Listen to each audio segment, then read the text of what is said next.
Hello दोस्तों, नमस्कार। कैसे हो? आई होप सब बढ़िया ही होंगे। तो दोस्तों, आज हम हमारा जो राजस्थान का फर्स्ट टॉपिक है, यानी कि राजस्थान का जो नामकरण है, वो टॉपिक की हम शुरुआत कर रहे हैं। तो आज हम पढ़ेंगे कि राजस्थान का नाम राजस्थान कब रखा गया, राजस्थान को प्राचीन समय में किस नाम से जाना जाता था, और राजस्थान को मध्यकाल में किस नाम से जाना जाता था। राजस्थान का नाम राजस्थान सर्वप्रथम शब्द का प्रयोग किसने किया, राजस्थान शब्द का सर्वप्रथम साहित्यिक रूप से प्रयोग किसने किया, आदि सब बातों के बारे में हम जानेंगे इस वीडियो में। तो सबसे पहले हम दोस्तों बात करते हैं राजस्थान का जो प्राचीन समय की बात करते हैं। प्राचीन समय में राजस्थान को अलग अलग नामों से जाना जाता था। यानी जैसे कि राजस्थान को ऋग्वेद में प्राचीन समय में ऋग्वेद में ब्रह्मवत और रामायण में मरुकांतर कहा गया है। यानी प्राचीन समय में जो ऋग्वेद है, ऋग्वेद में ब्रह्मवर्त कहा गया है, ब्रह्मवर्त कहा गया, और रामायण में मरुकांतर कहा गया है।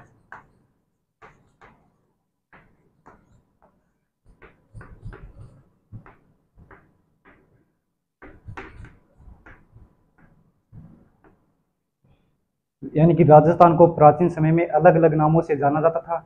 इस क्षेत्र को ऋग्वेद में ब्रह्मवट और रामायण में मरुकांतर कहा गया है।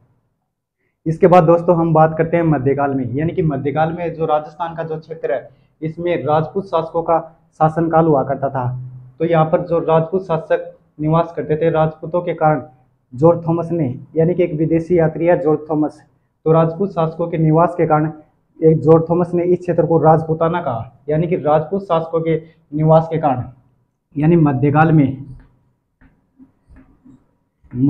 में राजपूत शासकों के निवास के कारण, यानी राजस्थान में किन किन का शासन था मध्यकाल में, यानी राजपूत शासकों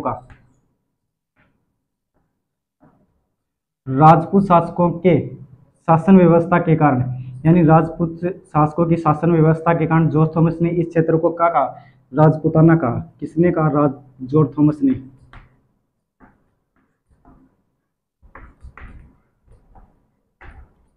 जॉर्ज थॉमस ने इसे राजपूताना कहा।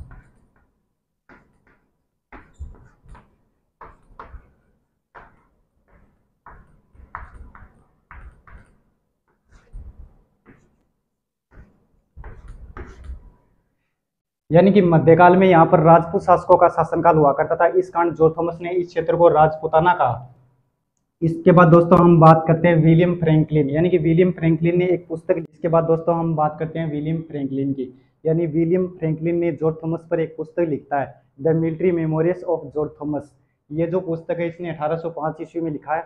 और इस पुस्तक में विलियम फ्रैंकलिन ने यह बात बताई कि 1800 ईस्वी में जॉर्ज थॉमस ने इस क्षेत्र को राजपूताना कहा है। यानी विलियम फ्रैंकलिन की जो पुस्तक है वो है the military memories of George Thomas, the military memories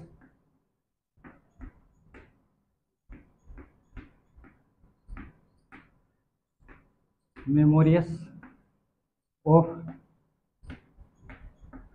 George Thomas.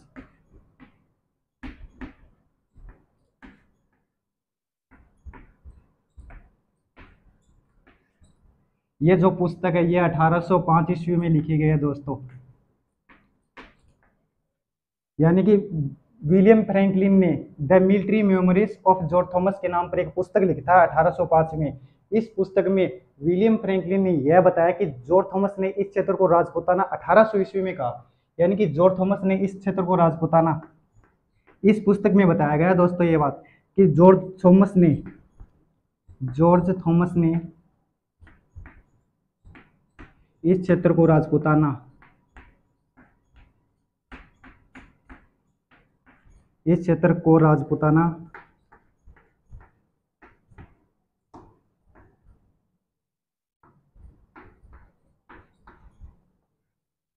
1800 ईस्वी में कहा है।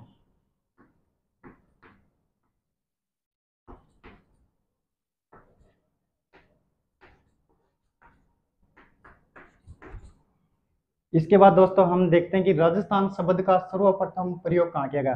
तो दोस्तों आपको बता दूं, राजस्थान शब्द का सर्वप्रथम प्रयोग विक्रम संवत, यानी कि विक्रम संवत 682 में, विक्रम संवत संवत 682 में, 682 में, विक्रम संवत 682 में सिरोही जिले में, यानी कि सिरोही जिला, सिरोही जिले में,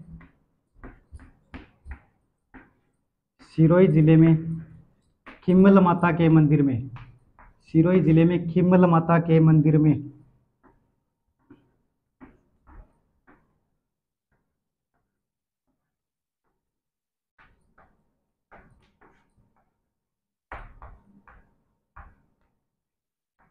मंदिर में उत्खनन बसंतगढ़ अभिलेख से मिलता है, बसंतगढ़ अभिलेख से।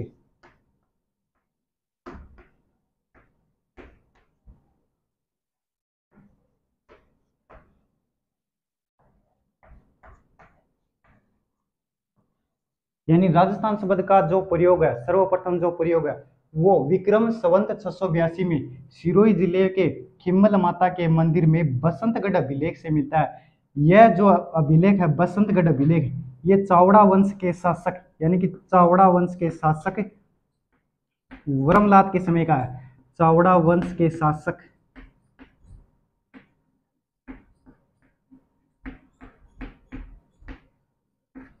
वर्मलात के समय का है।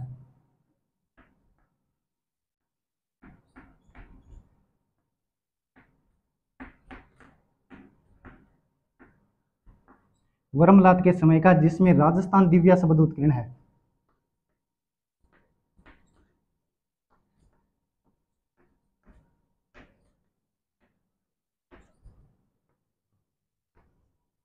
यानी राजस्थान शब्द का सर्वप्रथम प्रयोग विक्रम संवत 682 में सिरोही जिले के खिम्मल माता के मंदिर में उत्कीर्ण बसंतगढ़ अभिलेख से मिलता है। यह अभिलेख यानी कि बसंतगढ़ अभिलेख है चावड़ा वंश के जो शासक है वर्मलात, उनके समय का, और इसमें राजस्थान दिव्या शब्द उत्कीर्ण है। इसके बाद दोस्तों हम देखते हैं राजस्थान शब्द का सर्वप्रथम साहित्यिक रूप से प्रयोग, यानी सर्वप्रथम जो साहित्यिक रूप से प्रयोग किया गया है वो मोहने त्रिनेत्री ने किया है। यानी राजस्थान शब्द का सर्वप्रथम साहित्यिक रूप से प्रयोग मोहने त्रिनेत्री ने अपनी पुस्तक नैणसी ख्यात में किया है। यह एकमात्र ऐसी पुस्तक है दोस्तों जिसमें है शब्द नहीं है, लेकिन मुंशी देवी प्रसाद ने राजस्थान शब्द का प्रयोग किसी क्षेत्र के लिए नहीं अपितु राजाओं के जो स्थान शब्द के रूप में प्रयोग में किया है। यानी मोहने त्रिनेत्री ने राजस्थान शब्द का प्रयोग किसी क्षेत्र को बताने के लिए नहीं किया गया, बल्कि राजाओं का जो स्थान है वो राजाओं का स्थान बताने के लिए किया है। यानी मुंशी देवी प्रसाद ने राजस्थान शब्द का सर्वप्रथम साहित्यिक रूप से प्रयोग मोहने त्रिनेत्री ने किया है। मोहने त्रिनेत्री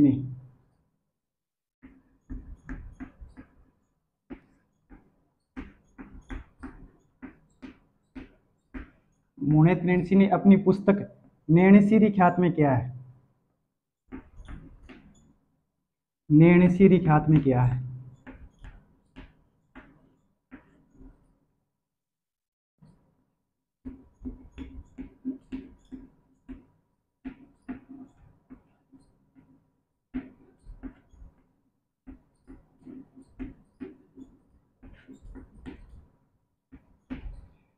राजस्थान का सर्वप्रथम साहित्यिक रूप से प्रयोग राजस्थान शब्द का सर्वप्रथम साहित्यिक रूप से प्रयोग मोहने त्रिनेत्री ने अपनी पुस्तक नैणसी ख्यात में किया है, लेकिन इस शब्द का प्रयोग किसी क्षेत्र के बताने के लिए नहीं बल्कि राजाओं का जो स्थान है उसे बताने के लिए किया है। नैणसी ख्यात ये जो पुस्तक है इसकी जो लिपि है वो लिपि देवनागरी लिपि है, यानी इस पुस्तक की जो लिपि है वो देवनागरी लिपि है, वो देवनागरी लिपि है।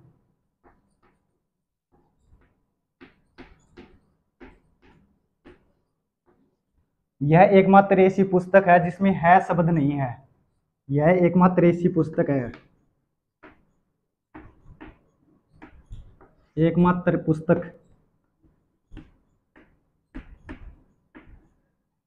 पुस्तक है जिसमें है शब्द नहीं है।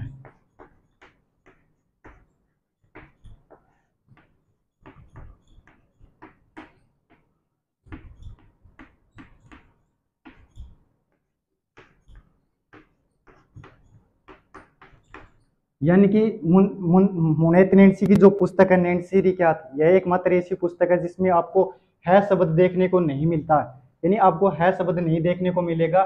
और ये इसकी जो लिपि है वो देवनागरी लिपि है। पुणे 83 को दोस्तों राजस्थान का अबुल फजल कहा जाता है, और ये राजस्थान का जो अबुल फजल है ये मुंशी देवी प्रसाद ने कहा। पुणे 83 को राजस्थान में जनगणना का अग्रज भी कहा जाता है, यानी राजस्थान की जनगणना का अग्रज, राजस्थान की जनगणना का अग्रज, राजस्थान की जनगणना का अग्रज।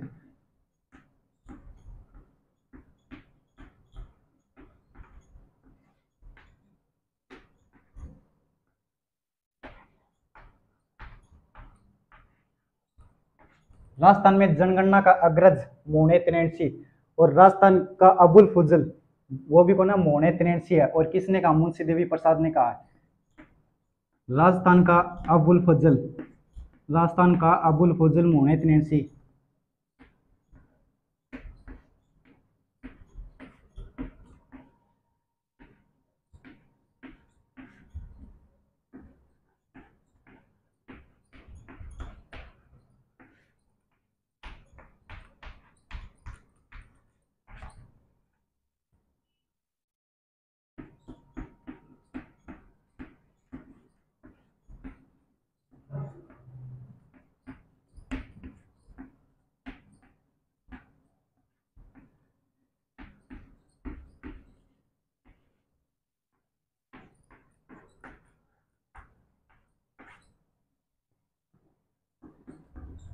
यानी राजस्थान का अबुल फजल, मुंशी देवी प्रसाद ने मोहने तिनेसी को राजस्थान का अबुल फजल कहा है, और राजस्थान में जनगणना का जो अग्रज है उसे मोहने तिनेसी को कहा जाता है। राजस्थान में जनगणना का अग्रज मोहने तिनेसी है, राजस्थान का अबुल फजल है वो भी मोहने तिनेसी है। तो दोस्तों इसके बाद हम बात करते हैं यानी कि इस क्षेत्र के लिए, यानी राजस्थान क्षेत्र के लिए ये राजस्थान, रायथान, रजवाड़ा अथवा राजस्थान शब्द का प्रयोग कर्नल जेम्स टोड ने अपनी पुस्तक annals and antiquities of Rajasthan में 1829 में किया है। यानी कर्नल जेम्स टोड ने राजस्थान, राजस्थान अथवा रजवाड़ा शब्द का जो प्रयोग है वो अपनी पुस्तक annals and antiquities of Rajasthan में 1829 में किया है।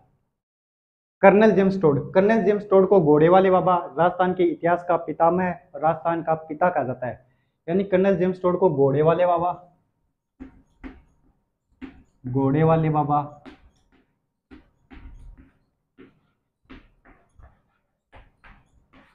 राजस्थान के इतिहास का पिता,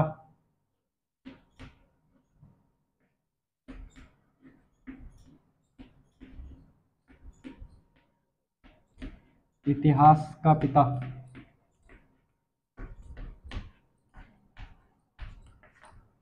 राजस्थान का पितामह कहा जाता है।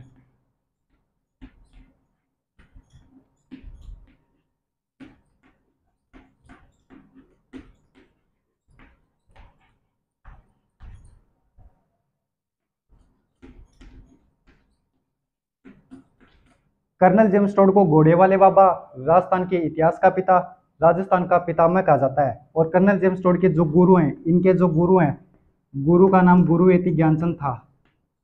इनके गुरु का नाम गुरु यति ज्ञानचंद था, गुरु यति ज्ञानचंद।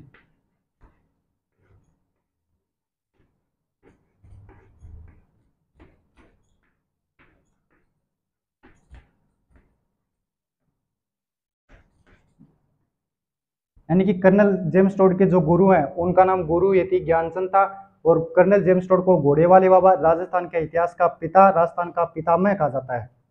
आधिकारिक रूप से इस क्षेत्र का नाम 26 जनवरी 1950 को पड़ा।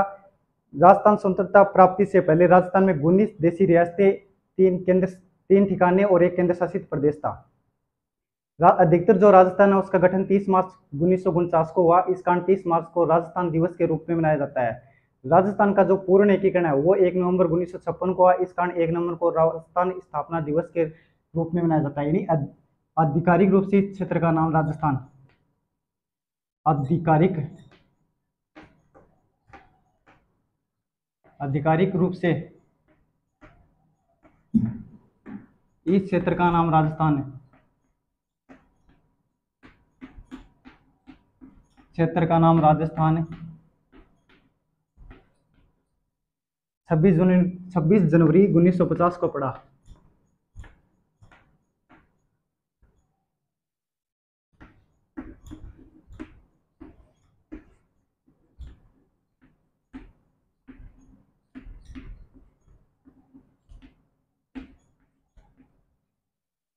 स्वतंत्रता प्राप्ति से पहले राजस्थान में, यानी स्वतंत्रता प्राप्ति से पहले,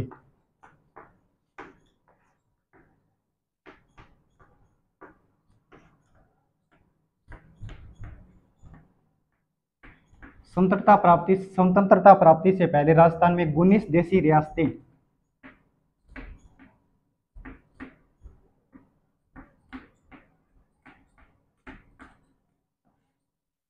3 ठिकाने, 1 केंद्र शासित प्रदेश।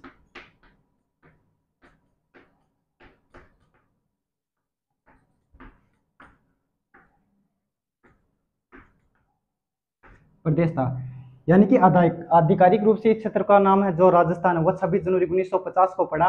और स्वतंत्रता प्राप्ति से पहले राजस्थान में 19 देशी रियासतें थी, 3 ठिकाने थे और 1 केंद्र शासित प्रदेश था। अधिकतर जो राजस्थान है उसका गठन 30 मार्च 1949 को हुआ। इस कारण 30 मार्च को राजस्थान दिवस के रूप में मनाया जाता है। राजस्थान का जो पूर्ण एकीकरण है वो 1 नवंबर 1956 को हुआ। इस कारण 1 नवंबर को राजस्थान स्थापना दिवस के रूप में मनाया जाता है। राजस्थान का पूर्ण एकीकरण 7 चरणों में पूर्ण हुआ।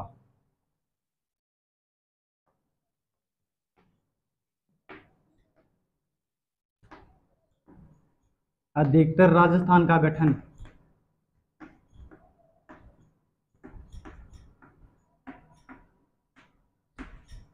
गठन 30 मार्च 1949 को हुआ।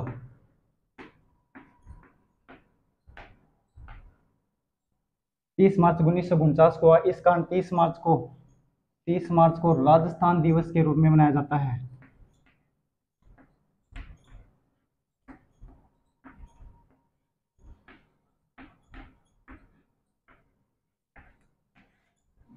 राजस्थान का जो पूर्ण एकीकरण है वो 1 नवंबर 1956 को हुआ। इस कारण 1 नवंबर को राजस्थान स्थापना दिवस के रूप में मनाया जाता है।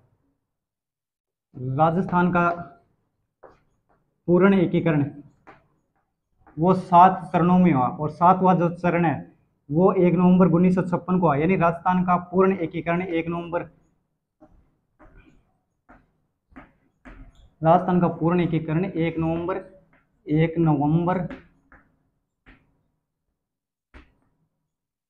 1956 को हुआ। इस कारण 1 नवंबर को राजस्थान स्थापना दिवस के रूप में मनाया जाता है।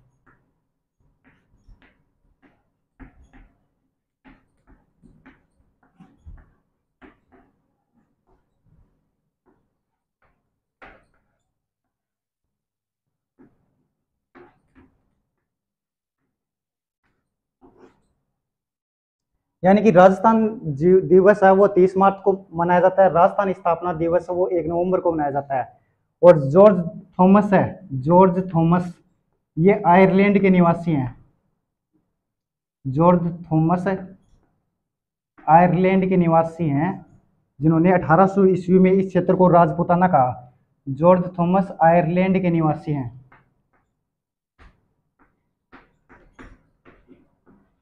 आयरलैंड के निवासी हैं।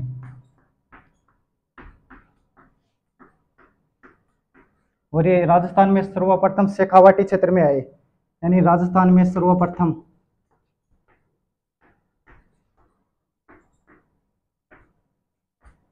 शेखावाटी क्षेत्र में आए।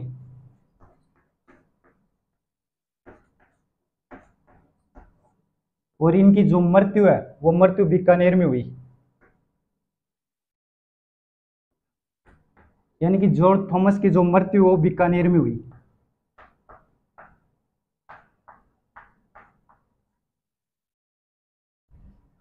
जॉर्ज थॉमस आयरलैंड के निवासी हैं, राजस्थान में सर्वप्रथम शेखावाटी क्षेत्र में आए और इनकी जो मृत्यु वो बीकानेर में हुई। 1800 ईस्वी में इन्होंने राजस्थान को राजपूताना कहा। अगर दोस्तों आपको मेरा वीडियो अच्छा लगे तो लाइक करें, कमेंट करें, सब्सक्राइब करें। Thank you.